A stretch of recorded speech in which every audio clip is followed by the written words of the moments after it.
नमस्कार आदरणीय दर्शकवृन्द, कार्यक्रम इमेज संवादमा यहाँहरूलाई हार्दिक स्वागत छ। आजको यस कार्यक्रममा हामी नेपालमा बढ्दै गएको भ्रष्टाचारका सन्दर्भमा कुराकानी गर्नेछौँ। यो हामीले मात्रै भनिरहेको होइन, नेपालमा जुन आकार र आयतनले भ्रष्टाचार बढ्दैछ त्यसका बारेमा अन्तर्राष्ट्रिय जगत पनि त्यत्तिकै चिन्तित देखिएको छ। खास गरिकन विश्वभर भइरहेको भ्रष्टाचारका बारेमा अध्ययन गर्ने संस्था ट्रान्सपरेन्सी इन्टरनेसनलले नेपाल भ्रष्टाचारका हिसाबले निकै चिन्ताजनक अवस्थामा पुगेको एउटा प्रतिवेदन सार्वजनिक गर्यो। यद्यपि ट्रान्सपरेन्सीले यो वर्षेनी यस्ता खालका प्रतिवेदन सार्वजनिक गर्दै आएको छ। वर्षेनी ट्रान्सपरेन्सी इन्टरनेसनलले सार्वजनिक गर्ने भ्रष्टाचारको जुन अवधारणा सूचकाङ्क छ त्यसले नेपालका बारेमा सचेत गराउँदै पनि यसले नेपालको राज्य सञ्चालन गर्ने तहमा बसेका राजनीतिक नेतृत्वले, प्रशासन संयन्त्रले यसबारे गम्भीर रूपमा कहिल्यै सोचेन। एक हिसाबले हेर्ने हो भने नेपालको प्रशासन, नेपालको राजनीति, नेपालको सेवा प्रदायक निकाय भ्रष्टाचार र घुसखोरीले जर्जर भइसकेको अवस्था छ। आज म यिनै विषयमा कुराकानी गर्न गइरहेको छु र मसँग हुनुहुन्छ ट्रान्सपरेन्सी इन्टरनेसनल नेपालका अध्यक्ष श्रीहरि अर्याल। श्रीहरिजी, कार्यक्रममा स्वागत छ। धन्यवाद। अब ट्रान्सपरेन्सी इन्टरनेसनलले मूलत पारदर्शिताका लागि काम गर्छ, होइन? खास गरिकन विश्वभर हुने भ्रष्टाचारका अवधारणा, कन्सेप्टका बारेमा काम गर्छ। तपाईँहरूले प्रतिवेदन एउटा सन् 2016 को प्रतिवेदन सार्वजनिक गर्नुभएको छ। त्यसले नेपालमा फेरि पनि भ्रष्टाचारको जुन आयतन र क्षेत्रहरूमा फैलिएको छ त्यसमा फेरि पनि चिन्ता तपाईँहरूले व्यक्त गर्नुभएको छ।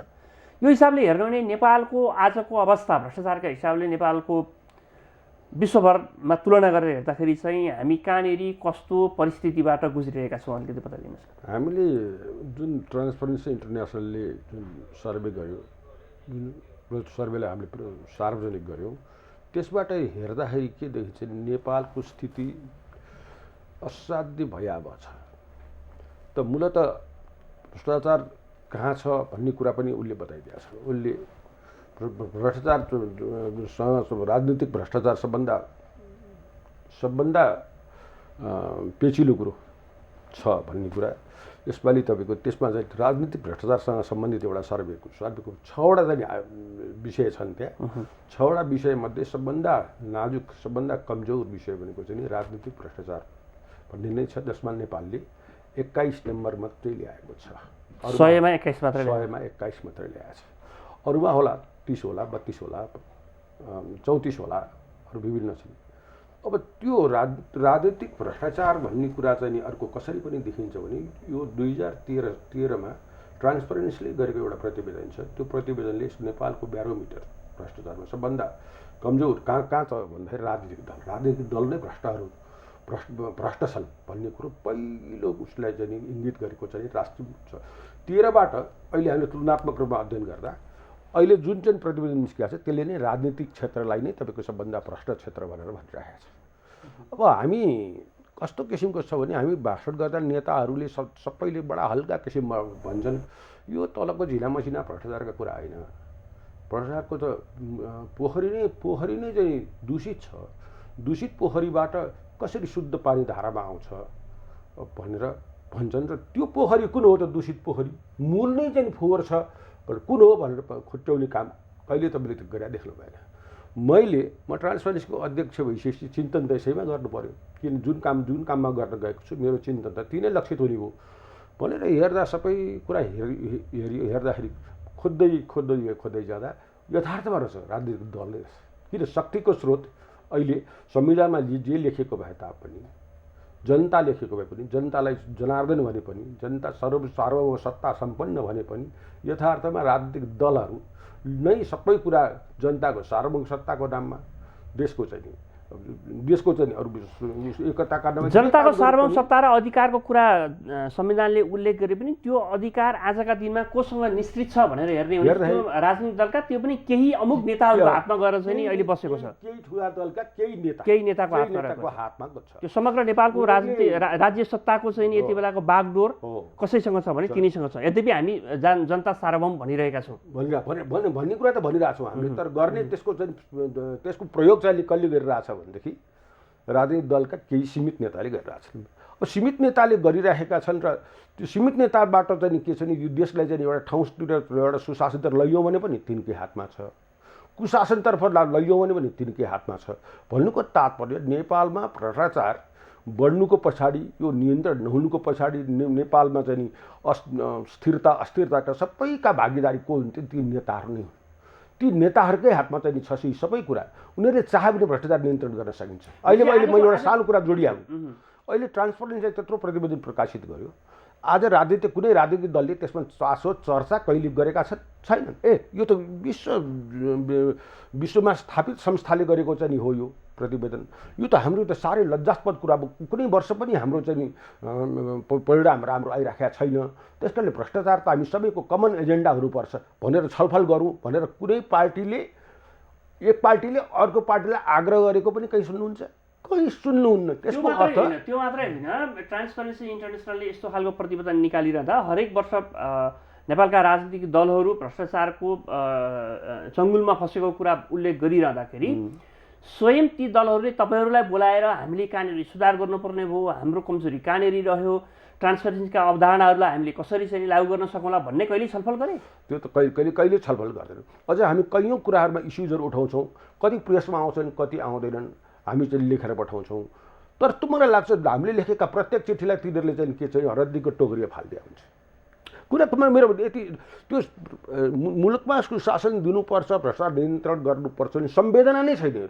सबभन्दा ठुलो समस्या भनेको यही हो। तर पनि हामी त कराइ नै रहनु पर्दो रहेछ। हेर्नुहोस्, त्यसो भने हामी जे भनिरहेका छौँ के अरे शून्य सहनशीलताको नीति अख्तियार गर्नुपर्छ राज्य संयन्त्रमा हुनेहरूले भ्रष्टाचारका प्रति भनेर हामी भनिरहेका छौँ।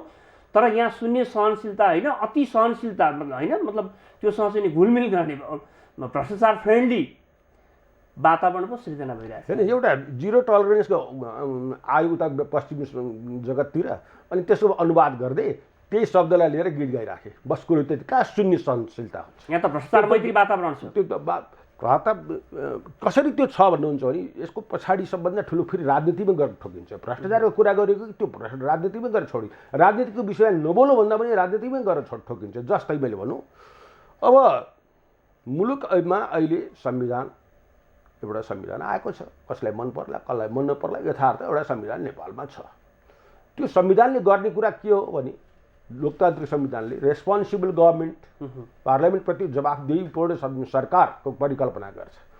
अनि त्यसले के पनि गर्छ भनेदेखि मुलुकमा स्थिरता दिनेका निमित्त एउटा कुनै दलले बहुमत आओस् भन्ने पनि त्यसले आकाङ्क्षा राखेका हुन्छ। त्यो आएन भने फेरि चाहिँ अरू कोलिसन गभर्मेन्टहरू भन्ने कुराहरू पनि छ। पनि कसैको कुनै दलको मेजोरिटी आएन भने दोस्रो चरणमा ती कुराहरू पनि छन्। तर मुलुकमा कस्तो किसिमको संविधान आइदियो भन्नुहुन्छ भनेदेखि कुनै हालतमा पनि मेजोरिटी कुनै पार्टीको पनि नआउने त्यस्तो संविधान बनाउन यिनलाई कसले प्रेरित गर्यो? सबभन्दा ठुलो अस्थिरताका बिचमा अस्थिरता धेरै मचिएपछि के हुन्छ? अराजकता हुन्छ। म पटक पटक सबै ठाउँसँग दोहोऱ्याउँछु म। अराजकता हुन्छ। त्यो अराजकता नै सबभन्दा ठुलो उर्वर भूमि हुन्छ भ्रष्टाचार मौलाउनुको लागि। भनेपछि हाम्रो संविधानमा नै यत्रो खोट छ कि त्यो संविधान बनाउने नेताहरू खोटा भएर त्यो संविधान खोटो भएको हो कि? सामान्यतया संसदीय राजनीतिक पद्धति प्रणालीको विशेषता के हो भने संसदप्रति जवाफदेही सरकार होइन, जनताप्रति संसद जवाफदेही संसद हो नि। सामान्य सिद्धान्त यही हो नि दुनियाँमा चलेको। तर हामी कहाँ यी सबै कुराले काहीँ पनि छुँदो रहेन छैन। होइन, हामीले त्यो संसदीय व्यवस्थाका विपरीत कुराहरूलाई संविधानमा इन्कर्पोरेट गर्यौँ। जस्तै म भन्छु तपाईँलाई, अख्तियार भ्रष्टाचार नियन्त्रण गर्नुपर्छ भनेर चाहिँ नि सैद्धान्तिक रूपमा सहमति भयो। त्यो कहिलेदेखि भने राजाको पालादेखि। अख्तियार त राजाकै पालादेखि छ नि त, नाम प्रकृति त्यसको जस्तो सुकै होस्। तर त्यो अख्तियारले नै तपाईँको चाहिँ नि मुलुकमा भ्रष्टाचार नियन्त्रण गर्ने भए त अब यो नियन्त्रण धेरै हदसम्म भइसक्यो। हामी सुशासनको बाटो लाग्छ। म त्यता आउँछु श्रेयजी। जस्तो अलिकति म ट्रान्सपरेन्सीले जुन प्रतिवेदन निकालेको छ त्यसका केही आधारहरूका बारेमा म तपाईँसँग चर्चा गर्न चाहन्छु। त्यसका बेसहरू, त्यसका आधारहरू के हुन्? सुन्नुहोस्, एउटा तपाईँलाई प्रश्न गरौँ। हामी ट्रान्सपरेन्सी इन्टरनेसनलको प्रतिवेदन प्रकाशित गर्ने हामी एउटा हुलाकी जस्तै मात्रै हो। जसरी हुलाकीले चिठी चाहिँ घर घरमा पुर्याउँछ, त्यस्तै गरेर हामीले त्यसलाई जनताको घरमा पुर्याएको मात्रै हो। भनेको तपाईँहरू आफैले अनुसन्धानमा केन्द्रित भएर रिसर्च बेस पनि होइन, हाम्रो त्यसमा केही किसिमको कन्ट्रिब्युसन हुँदैन। पहिलाको कुरा यो, हाम्रो त्यसमा कुनै लगानी छैन।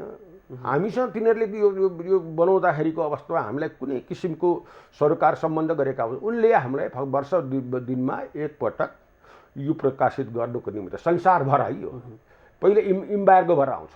इम्बार्गो भने बुझिहाल्नु, हामीले त्यो दिनमा मात्रै खोल्ने हो, निश्चित मितिभन्दा अगाडि खोल्न मिल्दैन। त्यसलाई खोलेर जनताका समक्ष हाम्रो अनुहार कस्तो छ भनेर देखाइदिने मात्रै हो यो काम चाहिँ नि यो। त्यस कारणले त्यहाँ यसपालि 6वटा विषयहरू छन्। विषयको कुरा गर्दा लामो हुन्छ। अब त्यसलाई चाहिँ नि 6वटा ठुला सर्वेयरहरूलाई चाहिँ के छ भनेदेखि त्यसलाई चाहिँ त्यो सर्वे गरेर दिएका जस्तै भन्नुहोस् न, प्रचलित सबैले सुन्ने नाम वर्ल्ड ब्याङ्क समेत त्यसमा सामेल छ। वर्ल्ड ब्याङ्क लगायत अरू 6वटा संसारका ख्याति प्राप्त कम्पनीहरूलाई सर्वे गर्ने जिम्मा दिएको छ। त्यसलाई कम्पाइल गर्छ ट्रान्सपरेन्सी इन्टरनेसनलले। त्यो कम्पाइल गरेको कुरो हामीलाई दिन्छ। त्यहाँ यति मात्रै भनिया हुन्छ, राजनीतिसँग सम्बन्धित कुरो, संसद अदालतसँग सम्बन्धित कुरो, व्यापार व्यवसायमा हुने घुसखोरीको कुरा, यस्ता कुराहरूका विषयहरू हुन्छन् त्यहाँ। त्यो विषयलाई 6वटा विषयमा नम्बर दिएको हुन्छ। 6वटा विषयमा प्रत्येकलाई नम्बर दिएको हुन्छ। त्यो दिएको नम्बरको एभरेजबाट, 6वटाको एभरेजबाट हाम्रो चाहिँ नि हामीले कति पायौँ त भन्ने कुरा निर्धारण भएको हुन्छ। आजको दिनमा नेपालको नम्बरको कुरा गर्ने हो भने 176 देशमा जुन सर्वेक्षण गरिएको छ त्यसमा चाहिँ नेपाल 27 अङ्क सहित होइन 29 अङ्क यसपालि 29 अङ्क हो। 130औं स्थानमा 131औं होइन नेपाल रहेको छ। त्यो हिसाबले हेर्ने हो भने खै अब यसका प्राविधिक पक्षतिर धेरै प्रवेश नगरौँ। म नेपालका मानिसले बुझ्ने भाषामा 2-4 कुरा गर्न चाहन्छु कि नेपालको अघि तपाईँले भन्नुभयो नेपालको राजनीति, नेपालको कर्मचारी प्रशासन, सेवा प्रदायक निकायहरू, खास गरिकन मालपोत, यातायात जस्ता जुन प्रत्यक्ष जनतासँग जोडिएको कुरा छ, गाउँ विकास समिति पछिल्लो कुरा गर्ने हो भने, तल्लो तहको निकायको कुरा गर्ने हो भने, त्यसपछि प्रहरी सहितका सुरक्षा निकायहरू र यस्ता ठाउँहरू जहाँ जनताको प्रत्यक्ष सरकार र दैनिकीसँग जोडिएका कामहरू हुन्छन् त्यहाँ नै सबैभन्दा बढी भ्रष्टाचार हुने गरेको तथ्य स्थापित भयो, होइन त? दुईवटा किसिमबाट हेर्नुपर्छ। सबैभन्दा बढी भनेर त्यहाँ नभनौँ, हामी नीतिगत भ्रष्टाचार सबभन्दा ठुलो खतरनाक कुरा हो। तपाईँले सेवा प्रदायकहरू जाने निकायका कुरा गर्दा तपाईँको मालपोत आयो, तर हाम्रो मुलुकमा सबैभन्दा बढी र गम्भीर विषय भनेको नै तपाईँ नीतिगत भ्रष्टाचार हो। त्यो नीतिगत भ्रष्टाचारले किनभने काम गरेको त कानुन बमोजिम देखिन्छ, तर त्यहाँभित्र अझ प्रश्न गरौँ, मतलब सेवाग्राहीले सेवा प्रदायकबाट काम लिँदाखेरि, काम सार्दाखेरि त्यहाँ हुने पैसाको लेनदेन घुसखोरी हो, यसलाई घुसखोरी भन्ने शब्दले प्रयोग हो होइन? घुसखोरीको एउटा लेभल छ, एउटा स्तर छ। त्यसले राष्ट्रिय स्तरमा त्यो घुसखोरीले कति ठुलो प्रभाव पार्ला एउटा पाटो भयो। तर त्योभन्दा डरलाग्दो विषय चाहिँ नीतिगत रूपमा नीति बनाउने तहमा संलग्न हुने केही पात्र र प्रवृत्तिहरूले गर्ने जुन भ्रष्टाचार छ त्यो सबैभन्दा डरलाग्दो कुरा हो। एकदम सबभन्दा डरलाग्दो कुरा, किनभने त्यहाँ त करोडौँको खेल हुन्छ। त्यही भएर मान्छेहरूले भन्ने गर्छन् कि मालमा भ्रष्टाचार छ, त्यहाँ चाहिँ के त्यहाँको कुराहरू छ, मूल नै फोहोर छ, त्यहाँ चाहिँ भ्रष्टाचारको कुरा गरेर हुन्छ भनिदिन्छ। कुनै बेला किसुनजीले भन्नुभएको थियो कि तपाईँले 10 रुपियाँ दिएर तपाईँको काम चाँडो सर्छ भने त्यसलाई ठुलो भ्रष्टाचारको रूपमा नलिनुहोस्, तर नीतिगत रूपमा भ्रष्टाचारलाई चाहिँ नियन्त्रण गरौँ भन्दाखेरि उहाँको आलोचना भयो। एकदम सही कुरा। तर त्यति हुँदाखेरि पनि एउटा कुरा किसुनजीले जो व्यङ्ग्य गर्नुभयो त्यो व्यङ्ग्यात्मक कुरा हो। त्यो वास्तव किसुनजी भ्रष्टाचारको साँच्चीकै विरोधी मान्छे हुनुहुन्थ्यो र किसुनजी भ्रष्टाचारको अत्यन्त विरोधी व्यक्ति भएकै कारणबाट उहाँकै समयमा म समेत रहेको एउटा ठुलो चाहिँ उसले चाहिँ आयोगले भ्रष्टाचार सम्बन्धी प्रतिवेदन दियो र त्यसका आधारमा ऐन कानुनहरू सब बने। अब त्यही अनुसार बन्यो कि बनेन त्यो अर्को कुरा हो, तर बन्ने चाहिँ त्यही 56 सालको त्यो प्रतिवेदनकै आधारमा बनेको हो। यतातिर नजाउँ। मुख्य कुरा के हो भन्नुहुन्छ भने जनताको दैनिकीमा पर्ने तपाईँको भ्रष्टाचारको मार चाहिँ तपाईँको यी निकायहरूबाट चाहिँ जनताले बेहोर्छन्। अब कस्तो किसिमको स्थिति छ भनेदेखि यो भ्रष्टाचार यसरी बढ्नुमा, तलसम्म यसरी बढ्नुमा मुख्य कुरा राजनीतिक अस्थिरता।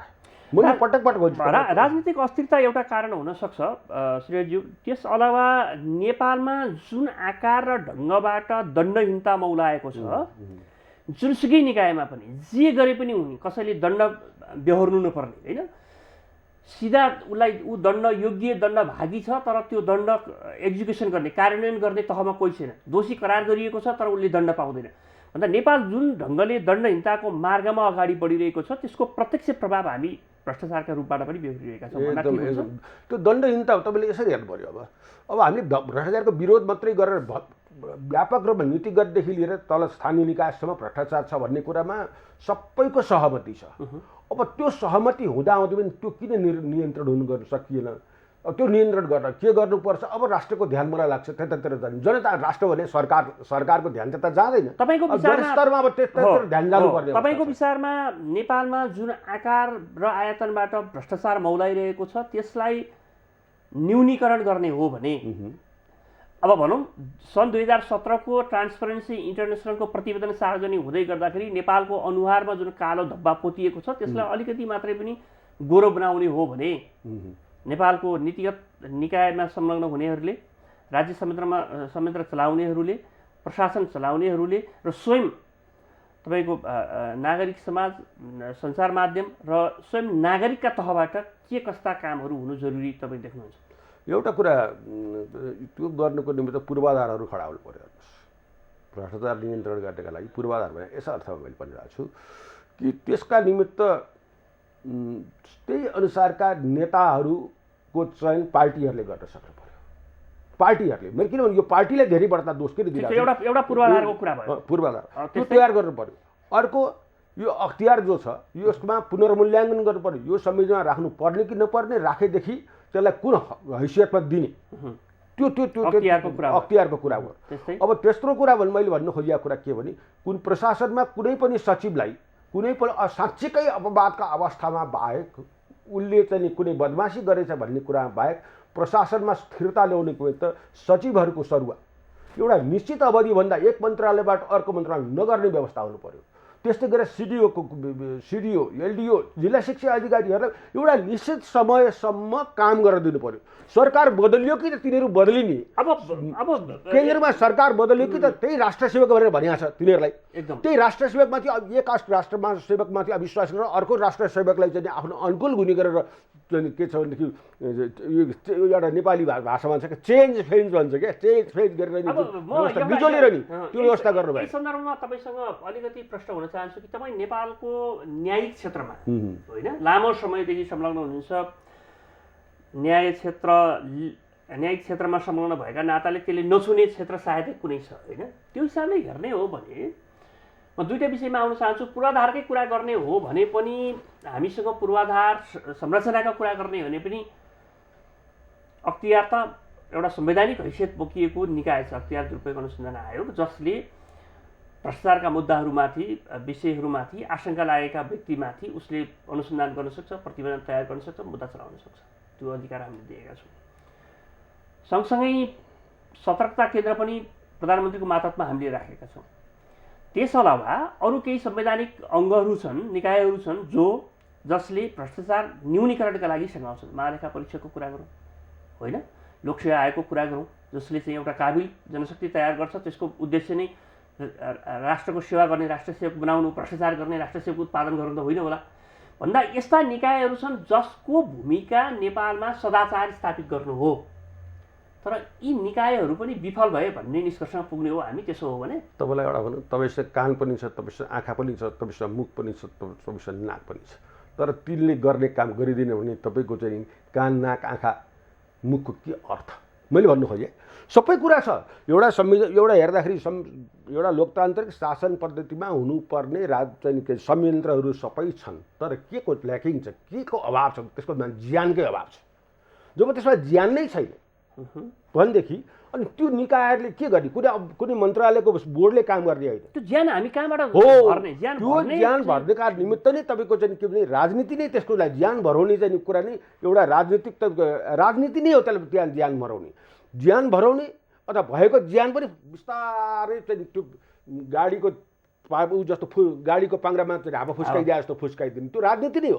किनभने सबै नीतिको चाहिँ प्रमुख नीति भनेको राजनीति हो। जब हामी भन्छौँ भनेदेखि सबै कुरालाई राजनीतिले छोएको छ, राजनीतिले प्रभावित गर्दछ, राजनीतिलाई नेतृत्व गर्ने नेताहरूले त्यसमाथि प्रभाव पार्दछन्।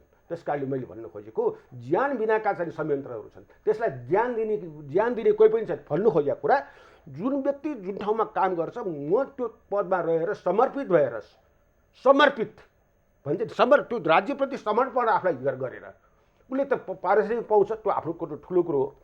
समर्पण भएर काम गर्छु भन्ने कति मन्त्री पाउनुहुन्छ, कति प्रधानमन्त्री आयो। आजको दिनमा मलाई सबभन्दा ठुलो समस्या भनेको मुलुकप्रतिको समर्पण नै छैन। मुलुक बिनाको समर्पण बिनाको कुनै कामले कुनै संयन्त्रले केही त्यस अर्थ राख्दैन नि। भ्रष्टाचारका विषयमा तपाईँसँग कुराकानी गरिरहँदाखेरि नेपालको एकजना वरिष्ठ अधिवक्तासँग कुरा गरिरहँदा तपाईँलाई मैले ट्रान्सपेरेन्सीको अध्यक्ष मात्रैका रूपमा हेरिरहेको छैन, नेपालको न्यायालयभित्र भएको भ्रष्टाचारका बारेमा चाहिँ तपाईँको दृष्टिकोण के छ? दृष्टिकोण हेर्नुहोस्, सर्वोच्च अदालत बारले 64 सालमा मेरो संयोजकतामा प्रकाश वस्ती र भरतराज उप्रेती जो दिवंगत हुनुभयो तीनजनाको एउटा कार्यदल बनायो। के छ त ल बारको तर्फबाट तपाईँहरूले हेरिदिनु पऱ्यो भन्नुभयो।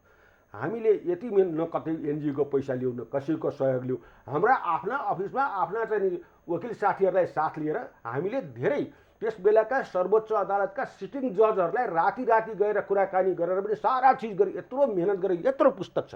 त्यसमा कसैको सुको पैसो खर्च भएको छैन, सुको पैसो हामीले लिएका छैनौँ।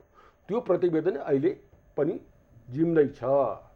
एउटा एक्जाम्पल दिन्छु म, त्यसमा चाहिँ एउटा महत्त्वपूर्ण कुरा गरेको प्रधान न्यायाधीश ठिक भयो भने आदि समस्या त्यसै ठिक हुन्छ भनेर त्यो प्रतिवेदनमा लेखिएको छ।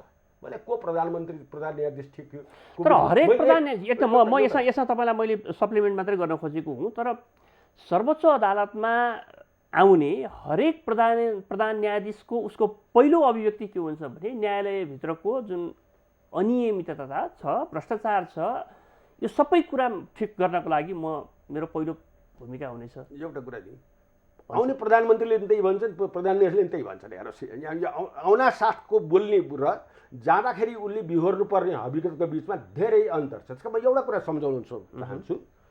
म विकेन्द्रीकरणको बारेमा पनि धेरै अध्ययन गरियो। अहिले त मसित छैन। शेरबहादुरजी प्रधानमन्त्री हुनुहुन्थ्यो 53 सालमा। उहाँले उहाँकै अध्यक्षमा ठुलो चाहिँ विकेन्द्रीकरणको चाहिँ कार्यदल बनाउनु भयो। हामी त्यस सिलसिलामा जुन मुस्ताङ गयौँ। मुस्ताङ गइसकेपछि त्यहाँ स्थानीय निकायले काम गर्दो रहेछ, त्यहाँ मुखियाहरूले काम गर्दो रहेछन्।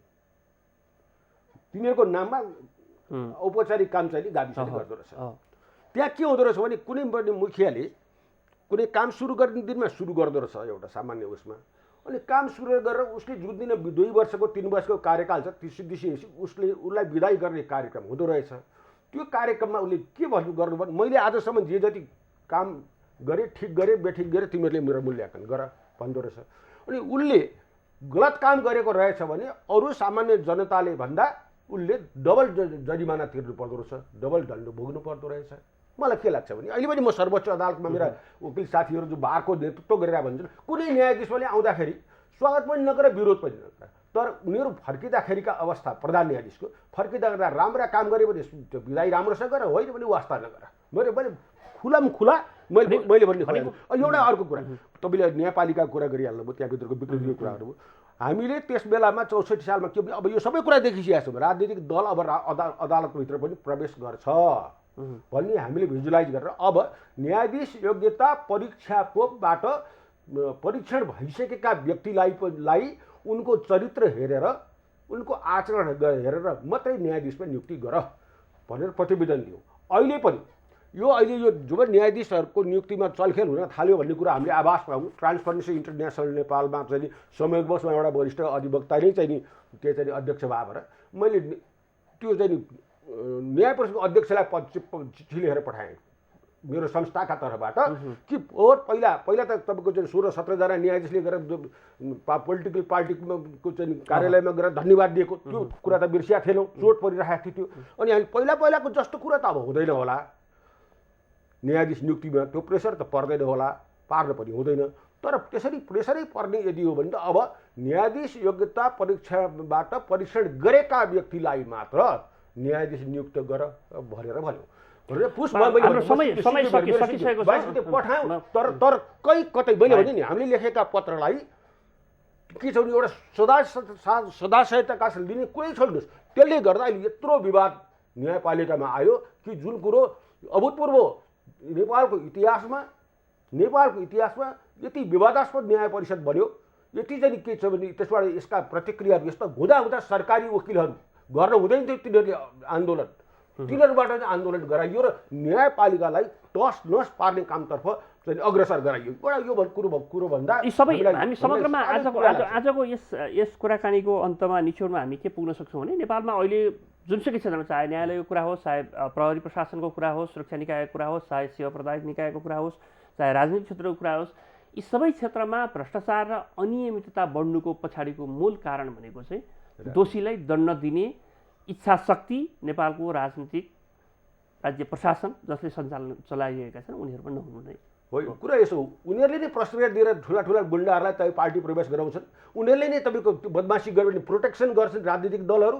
कहाँको सुशासनको कल्पना गर्नु? जबसम्म जनता जागरुक हुँदैन, नागरिक समाज सचेत हुँदैन, दबाब दिने चाहिँ राम्रोसँग दबाब दिन सक्दैन, तबसम्म हामीले यही नियति भोगि नै रहनुपर्छ। हस्, धन्यवाद श्रेयरजी, कार्यक्रममा समय दिनुभयो, यहाँलाई हार्दिक धन्यवाद। मलाई पनि ट्रान्सपरेन्सी इन्टरनेसनल नेपालको तर्फबाट हामीले गरेर लागेका हामीले लिएका केही कदमहरूको बारेमा प्रकाश पार्ने मौका दिनुभयो इमेज च्यानल टेलिभिजनलाई चाहिँ धेरै धन्यवाद। आदरणीय दर्शकबिन, हाम्रो निर्धारित समय सकिएको छ, हामी सबैजना बिदा चाहन्छौँ।